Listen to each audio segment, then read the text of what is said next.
About everything that's been talked about, and generally speaking, the world is full of knowledge. You can read books and books and books, and they're basically data information, and the information goes into your general database of different things, and your memory will go through and find things for you of things you've read and experiences that you've had, and TV shows that you've watched and conversations that you've had. And in the end, that's what you work with. A man with one book is a fool, is what an old Islamic proverb, and it's true. If you have only one book, it's not going to be useful to you. The world is too complicated to just live off of one book. Especially books that are, this so-called spiritual books that have been passed down. I mean, unless you get right to the heart of the Bible and you go right to what Jesus actually said, the golden rule, that's the only thing that you should use out of that whole book, because there's all kinds of garbage in there that you shouldn't be referring to at all. It brings you into, every possible horrible thing that can be done is described in that book. Slavery, racism, misogyny, everything. I mean, everything possible, the horrible that can be done to people is described in that book. So, why go through pages and pages and pages of that and say this is the only book you need, when I said all you need is the golden rule out of that book, and then move on to something else. And, if you're going to live, let's say you're going to live 85 years on the planet, it's really a waste of time to not go and look at other things. That's what you're here for. You're here to experience.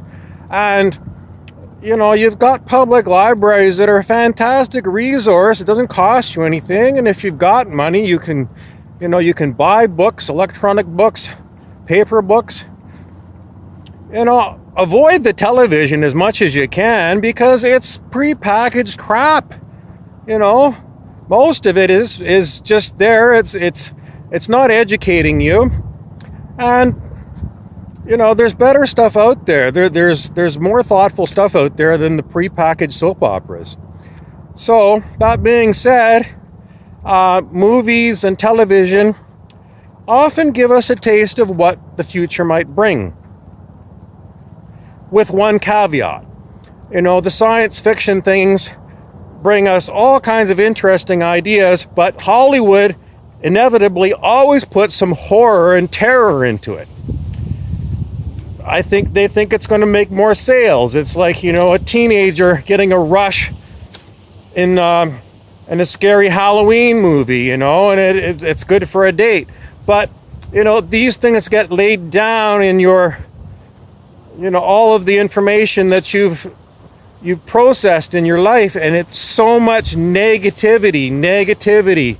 I mean, so you have to get past that. If you really want to get to a good future, you have to be able to filter out all the negativity that is put into programming.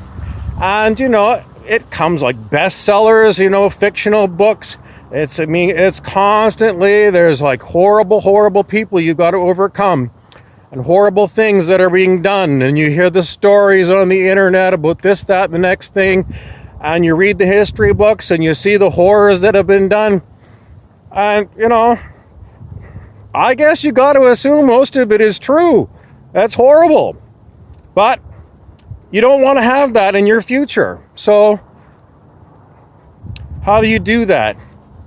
You got to stick to the knitting, the basics, I believe that most people are pretty good people. And I believe that people are very easily misled by leadership that is self-serving and that owns everything, that controls everything around you, all the media. It's not really owned by the local people. It's owned by international conglomerates who are owned by the richest people, the 1% of 1% of 1%. They own this stuff, and they control everything that comes to you. So you've got to be very wise to know that this is what they're giving you. And then you have to go and look and see, why are they putting this out there? What's the benefit to them in giving us a lot of negative news, a lot of stale news, you know?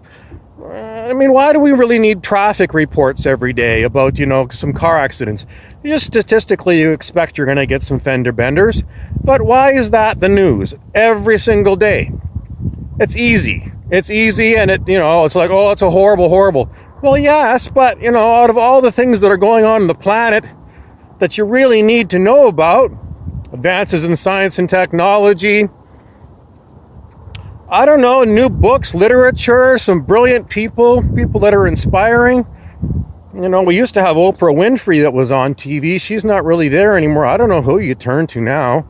A lot of it is sarcastic humor.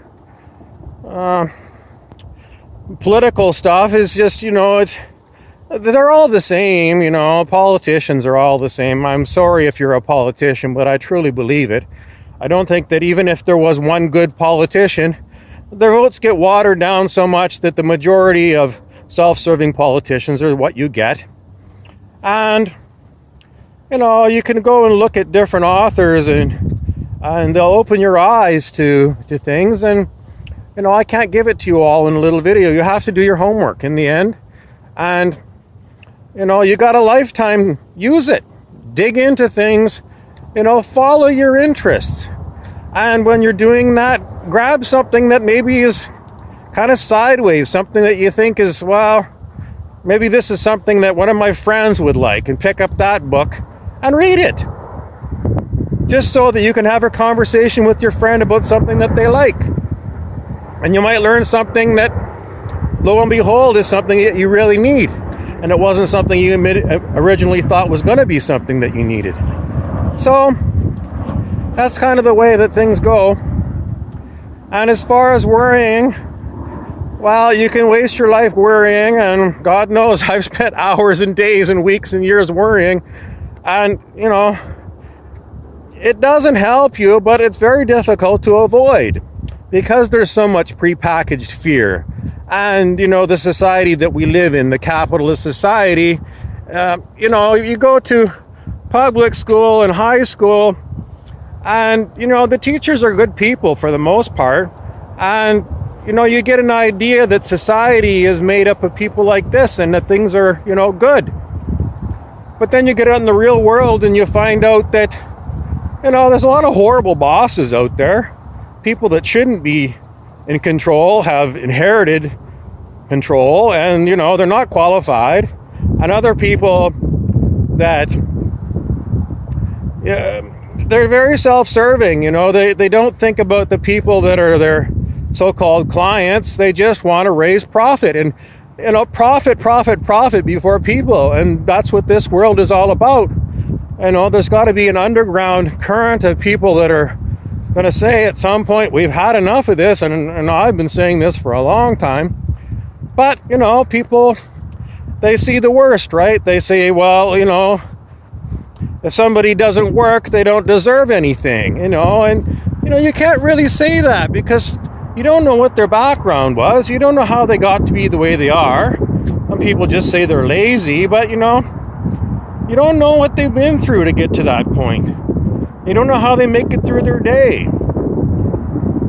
It's not an easy world, and it's not the kind of world that, you know, I would want to pass on to the next generations. I think we've got to change it.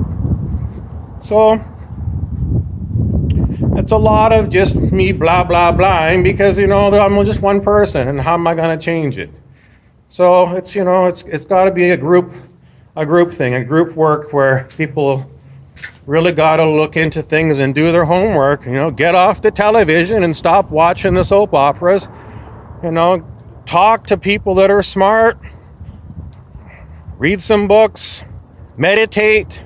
That's probably the best thing you can do, is just get quiet and get away from everything.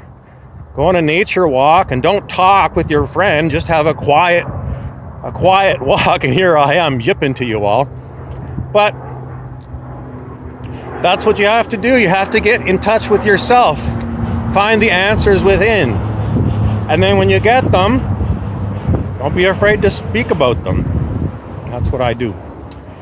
There's your update for today.